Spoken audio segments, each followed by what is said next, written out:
Un mot en éducation, le vice-ministre de l'enseignement primaire, secondaire et technique séjourne de la province de la Tchopo pour évaluer l'effectivité de la gratuité de l'enseignement, mais aussi remettre quelques matériels didactiques aux écoles techniques de cette partie du pays. Didier Boudimbo a rassuré le corps enseignant de la province quant à la situation des nouvelles unités et des non-payés qui doivent figurer sur la liste de la paie des enseignants. Une mission de réconfort et d'évaluation dans la province de la Tchopo, le vice-ministre national de l'enseignement primaire, secondaire et technique, Didier Boudimbo, est arrivé ce mardi à Kisangani. À sa descente de l'avion, il a été accueilli par une forte délégation composée des personnalités, cadres et membres de son parti Autre Vision pour le Congo. Didier Boudimbo vient remettre les matériels didactiques destinés aux écoliers techniques et évaluer la gratuité de l'enseignement dans cette partie du pays.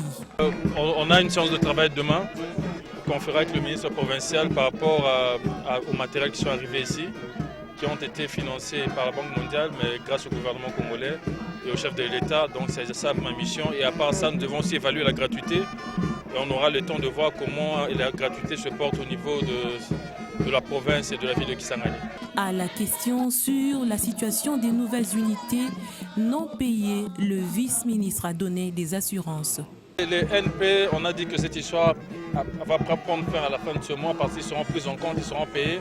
Par rapport aux NU, nous devons d'abord les identifier. C'est ça le travail qui est en train d'être fait, ils seront identifiés et après ça on les prendra en compte. De l'aéroport, le cortège du vice-ministre de l'enseignement primaire, secondaire et technique s'est dirigé au gouvernorat où il a échangé avec le vice-gouverneur sur le même sujet. En dépit de quelques difficultés, la gratuité de l'enseignement se matérialise comme le souhaite le président de la République, Félix Antoine Tshisekedi.